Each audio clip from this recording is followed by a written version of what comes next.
అందరికీ ధన్యవాదాలు. ఈరోజు పుంగనూరు నియోజకవర్గంలో జరిగిన సంఘటన పైన చాలా బాధాకరం. ఎందుకంటే ఈ ఎంపీ మిథున్ రెడ్డి గారు ఇప్పటికే అతని ఉనికి కోల్పోతాదని చెప్పి అతను ఏదేదో పుంగనూరు నియోజకవర్గంలో చేయాలా, అల్లర్లు సృష్టించాలని చెప్పి గత 20 రోజులుగా ఆయన ప్రయత్నాలు ఆయన కొనసాగిస్తూనే ఉన్నాడు. ఎందుకురా అంటే ఈరోజు ఉదయం తెల్లవారే 8 గంటలకే నువ్వు తిరుపతిలో కానీ పోలీసులకు కానీ ఎటువంటి ఇంటిమేషన్ ఇవ్వకుండా పుంగనూరు పట్టణంలోకి వచ్చి బయట నుంచి తిరుపతి నుంచి యూనివర్సిటీ నుంచి రౌడీలు ఒక్కొక్కరు 5 కేసుల మీద ఉండే రౌడీలను పిలుచుకొని 40-50 మందిని నీ వెంట పిలుచుకొని 10 కార్లకు తెల్లవారు 8:50 నీకు పుంగనూరులోకి ఏం పని నేను అడుగుతా ఉండా. నీ రౌడీలను వెంట పెట్టుకొని వచ్చి నీ మాజీ ఎంపీ రెడ్డప్ప ఇంట్లో పోయి అక్కడ అన్ని కూడా సామాగ్రి అంతా రాళ్ళు కట్టెళ్ళు బాటల్స్ నువ్వు సమకూర్చుకొని తెలుగుదేశం కార్యకర్తలు ఏమయ్యా నువ్వు ఇన్ని వరకు అన్ని ప్రాజెక్టుల కింద బిల్లులు చేసుకున్నావు, అన్ని సహా చేసినావు. ప్రాజెక్టుల కింద ఉండే రైతులకు 10 సంవత్సరాల నుంచి ₹1 ఇచ్చిన పాపాన పోలేదని చెప్పి రైతులు నిన్ను అడిగేదానికి వస్తే నువ్వు వాళ్ళ మీద రాడిలు దాడి చేసినావు. అదేవిధంగా రాగానపల్లిలో రైతులు భూములు 950 ఎకరాలు సహా చేసినారు. ఆ రైతులు కూడా మా భూములు మాకు ఇవ్వాలా, మా భూములు మాకు లాక్కున్నారని చెప్పి ప్రతి ఒక్కరు రోడ్ల మీదకి వచ్చి నోర్లు కొట్టుకుంటా ఉంటే మీకు కనపడలేదా అని చెప్తాడా. ఆ రోజు ప్రభుత్వంలో ఉన్నప్పుడు మీరు ఇవన్నీ చేయలేదా?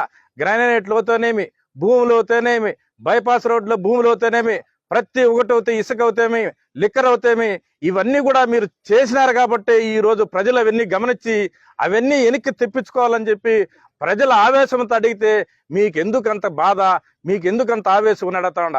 ఎందుకు మీరు ఇంతమంది రాళ్ల దాడి చేశారు? ఈ రోజు 8 మంది హాస్పిటల్లో ఉన్నారు. పండ్లు పోయినాయి, చెవులు పోయినాయి, కాళ్ళు పోయినాయి.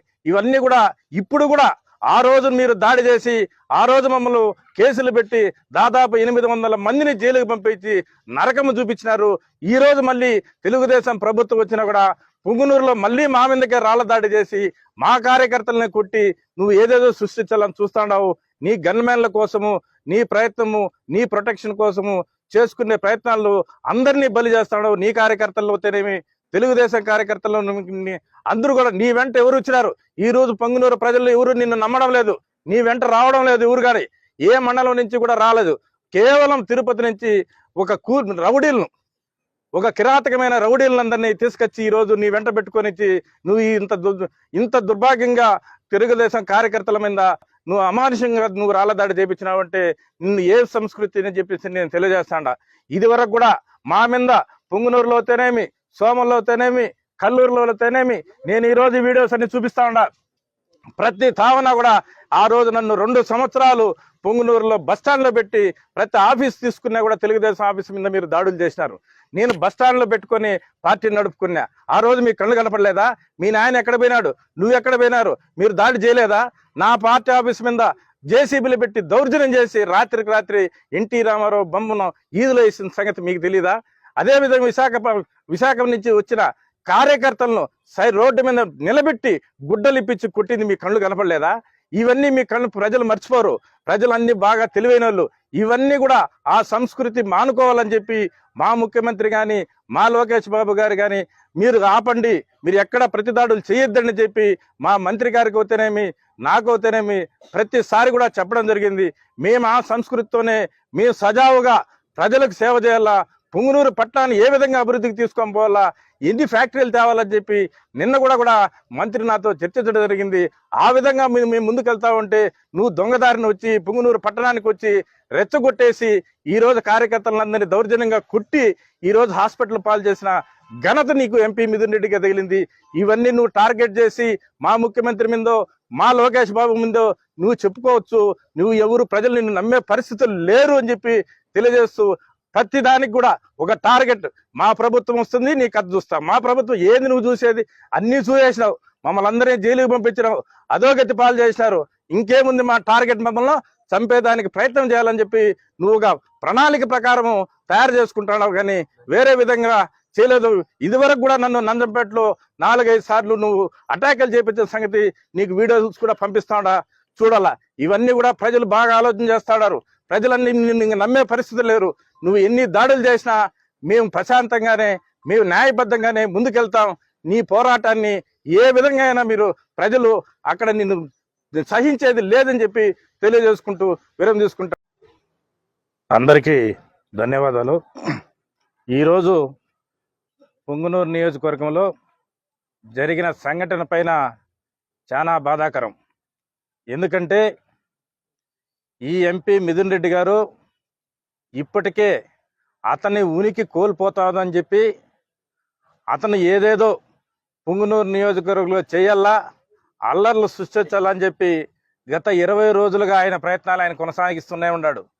ఎందుకురా అంటే ఈరోజు ఉదయం తెల్లవారే 8 గంటలకే నువ్వు తిరుపతిలో కానీ పోలీసులకు కానీ ఎటువంటి ఇంటిమేషన్ ఇవ్వకుండా పుంగనూరు పట్టణంలోకి వచ్చి బయట నుంచి తిరుపతి నుంచి యూనివర్సిటీ నుంచి రౌడీలు ఒక్కొక్కరు 5 కేసుల మీద ఉండే రౌడీలను పిలుచుకొని 40-50 మందిని నీ వెంట పిలుచుకొని 10 కార్లకు తెల్లవారు 8:50 నీకు పుంగనూరులోకి ఏం పని నేను అడతా ఉండా.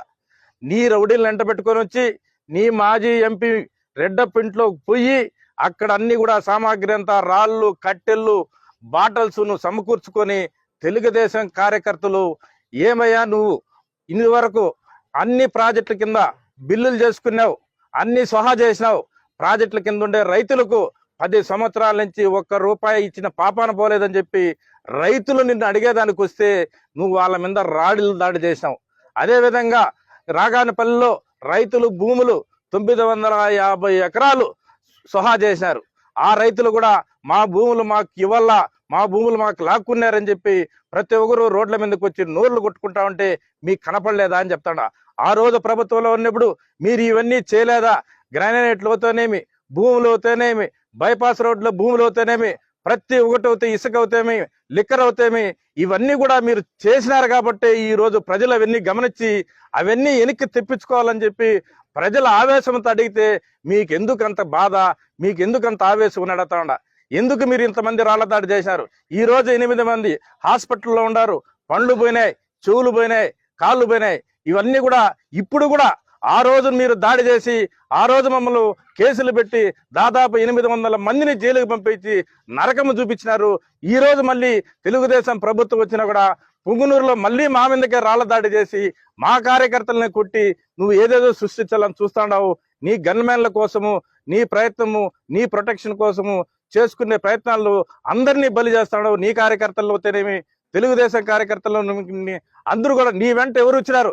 ఈ రోజు పొంగునూరు ప్రజలు ఎవరు నిన్ను నమ్మడం లేదు, నీ వెంట రావడం లేదు. ఎవరు కానీ ఏ మండలం నుంచి కూడా రాలేదు. కేవలం తిరుపతి నుంచి ఒక రౌడీలను, ఒక కిరాతకమైన రౌడీలందరినీ తీసుకొచ్చి ఈ రోజు నీ వెంట పెట్టుకొని నువ్వు ఇంత దుర్భాగ్యంగా తెలుగుదేశం కార్యకర్తల మీద నువ్వు అమానుషంగా నువ్వు రాళ్ల దాడి చేపించినావంటే నిన్ను ఏ సంస్కృతి అని చెప్పేసి నేను తెలియజేస్తాడా. ఇది వరకు కూడా మా మీద పుంగనూరులో అయితేనేమి, సోమల్లో అయితేనేమి, కల్లూరులో అయితేనేమి నేను ఈ రోజు వీడియోస్ అన్ని చూపిస్తా ఉండా. ప్రతి తావన కూడా ఆ రోజు నన్ను 2 సంవత్సరాలు పొంగునూరులో బస్టాండ్లో పెట్టి ప్రతి ఆఫీస్ తీసుకున్నా కూడా తెలుగుదేశం ఆఫీస్ మీద మీరు దాడులు చేసినారు. నేను బస్టాండ్లో పెట్టుకొని పార్టీ నడుపుకున్నా. ఆ రోజు మీ కళ్ళు కనపడలేదా? మీ నాయన ఎక్కడ పోయినాడు, నువ్వు ఎక్కడ పోయినారు? మీరు దాడి చేయలేదా? నా పార్టీ ఆఫీస్ మీద జేసీబీలు పెట్టి దౌర్జన్యం చేసి రాత్రికి రాత్రి ఎన్టీ రామారావు బొమ్మను ఈదులో వేసిన సంగతి మీకు తెలీదా? అదేవిధంగా విశాఖ నుంచి వచ్చిన కార్యకర్తలను రోడ్డు మీద నిలబెట్టి గుడ్డలు ఇప్పించి కొట్టింది మీ కళ్ళు కనపడలేదా? ఇవన్నీ మీ కళ్ళు ప్రజలు మర్చిపోరు. ప్రజలు అన్ని బాగా తెలివైన వాళ్ళు. ఇవన్నీ కూడా ఆ సంస్కృతి మానుకోవాలని చెప్పి మా ముఖ్యమంత్రి కానీ, మా లోకేష్ బాబు గారు కానీ మీరు ఆపండి, మీరు ఎక్కడ ప్రతిదాడులు చేయొద్దని చెప్పి మా మంత్రి గారికి అవుతేనేమి, నాకు అవుతేనేమి ప్రతిసారి కూడా చెప్పడం జరిగింది. మేము ఆ సంస్కృతితోనే మేము సజావుగా ప్రజలకు సేవ చేయాలా, పుంగనూరు పట్టణాన్ని ఏ విధంగా అభివృద్ధికి తీసుకొని పోవాలా, ఎన్ని ఫ్యాక్టరీలు తేవాలని చెప్పి నిన్న కూడా మంత్రి నాతో చర్చించడం జరిగింది.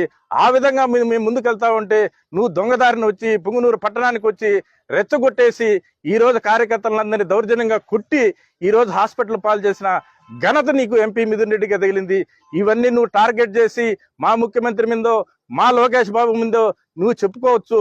నువ్వు ఎవరు ప్రజలు నిన్ను నమ్మే పరిస్థితులు లేరు అని చెప్పి తెలియజేస్తూ ప్రతి దానికి కూడా ఒక టార్గెట్. మా ప్రభుత్వం వస్తుంది నీ కథ చూస్తా. మా ప్రభుత్వం ఏంది నువ్వు చూసేది? అన్ని చూసేసినావు, మమ్మల్ని అందరినీ జైలుకి పంపించినావు, అధోగతి పాలు చేసినారు. ఇంకేముంది? మా టార్గెట్ మమ్మల్ని చంపేదానికి ప్రయత్నం చేయాలని చెప్పి నువ్వుగా ప్రణాళిక ప్రకారం తయారు చేసుకుంటున్నావు, కానీ వేరే విధంగా చేయలేదు. ఇదివరకు కూడా నన్ను నంజంపేటలో 4-5 సార్లు నువ్వు అటాకులు చేపించిన సంగతి నీకు వీడియోస్ కూడా పంపిస్తాడా చూడాలా. ఇవన్నీ కూడా ప్రజలు బాగా ఆలోచన చేస్తాడారు. ప్రజలన్నీ నిన్ను నమ్మే పరిస్థితి లేరు. నువ్వు ఎన్ని దాడులు చేసినా మేము ప్రశాంతంగానే, మేము న్యాయబద్ధంగానే ముందుకెళ్తాం. నీ పోరాటాన్ని ఏ విధంగా అయినా మీరు ప్రజలు అక్కడ నిన్ను సహించేది లేదని చెప్పి తెలియజేసుకుంటూ విరామం తీసుకుంటాను. జై హింద్.